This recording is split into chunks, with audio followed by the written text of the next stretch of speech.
Hello बच्चों, exercise 1.2 class 10 real number question number 1 बताने जा रहे हैं आपको। देखिए, प्रूव दैट √5 इज इरेशनल। अब √5 को प्रूव करने के ये इरेशनल कैसे है, तो देखिए प्रूफ समझते हैं। पर देखिए, हम इसको मेथड ऑफ कंट्राडिक्शन से प्रूव करते हैं, बहुत ही सिंपल वे में। सबसे पहले आपको मज्यूम करना है, मानना है कि √5 एक रेशनल नंबर है, इरेशनल नंबर नहीं है। तो हम क्या करेंगे, लेट करेंगे, let √5 is rational number, rational, ठीक है। जब रेशनल है, रेशनल नंबर लिखते हैं, अच्छा लगेगा थोड़ा सा, ठीक। जब ये रेशनल नंबर है तो हम इसको लिख सकते हैं क्या, ऐसे देखिए, √5 इक्वल टू P/Q, और PQ जो होगा दोनों को प्राइम होगा, P एंड Q आर को प्राइम्स। को प्राइम्स का मतलब होता है कि दोनों का HCF 1 होता है। को प्राइम नंबर क्या होता है, HCF दोनों का 1 होता है, को प्राइम नंबर का, ठीक है। और Q नॉट इक्वल टू 0 होना ही चाहिए, ठीक है। अब यह समझिए, अब इसको इसमें मल्टीप्लाई कर देते हैं। तो देखिए मेरे प्यारे बच्चों, तो √5 इंटू Q ये ऐसे कर सकते हैं, ठीक है। √5Q हो जाएगा प्लस इक्वल टू P, ठीक है। अब हम क्या करेंगे, स्क्वायरिंग बोथ साइड, तो स्क्वायर करते हैं, स्क्वायरिंग बोथ साइड।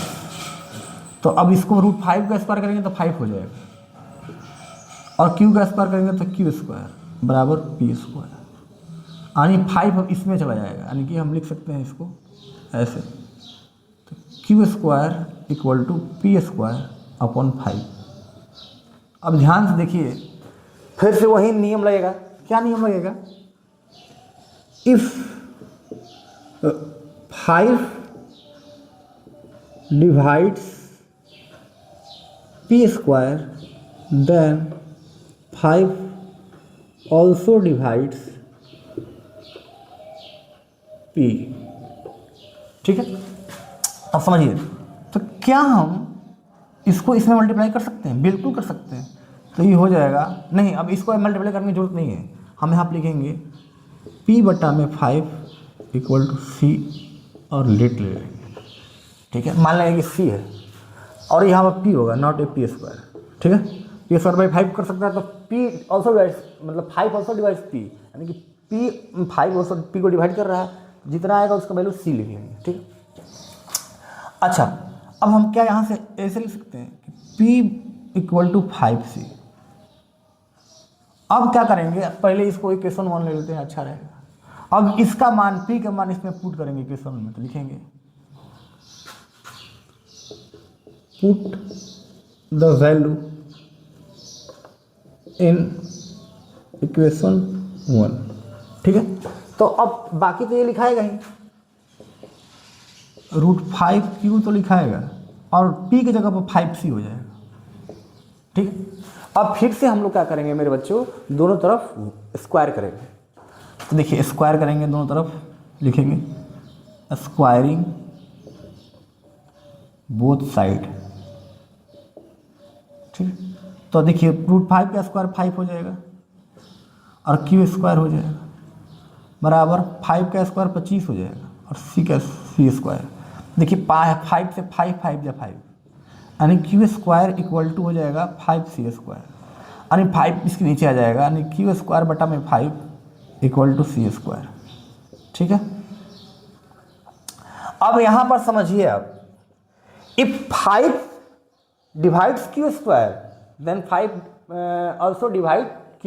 यहाँ पर लिखेंगे if 5 divides Q², then 5 also divides Q। तो मेरे पास जो आएगा वो Q/5 बराबर, अब यहाँ पर D हो जाएगा, क्योंकि यहाँ पर P/5C लिए थे, तो Q/5 D हो जाएगा। तो यहाँ पे मेरे पास एक चीज़ आया, क्या कि Q बराबर 5T। अब देखिए हमारे पास दो चीज़ आ गया, एक P बराबर 5c और एक q बराबर 5d। यानी कि यहाँ पर चीज़ वही लिखते हैं कि p बराबर 5c और q बराबर 5d। देखिए ये कॉमन 5 आ रहा है, कॉमन 5 आ रहा है ना, लेकिन ये कॉमन 5 आ रहा है, इसका मतलब कि इन दोनों का HCF 5 है, लेकिन यहाँ पर PQ को प्राइम में HCF होने आना चाहिए। तो हम लिखेंगे P and Q do not have 5 as common factor because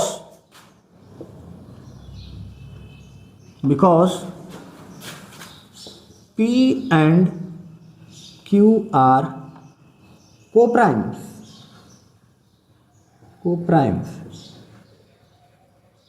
अब को-प्राइम है तो दोनों का ऐसे अपॉन होता है।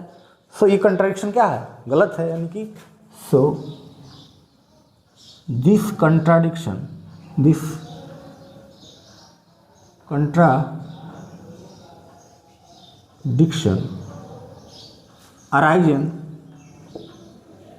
arisen due to our wrong assumption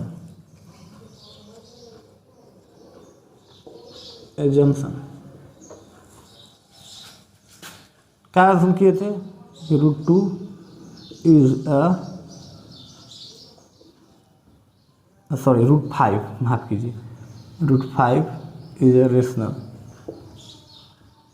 number, इसीलिए √5 इज इररेशनल नंबर। अगर ऐसे लिखते हैं मेरे प्यारे बच्चे तो आपका एक भी मार्क्स नहीं कटेगा और पूरा का पूरा मिल जाएगा, एकदम ज़बरदस्त। ऐसे ही बनाइए, ठीक है। Thank you.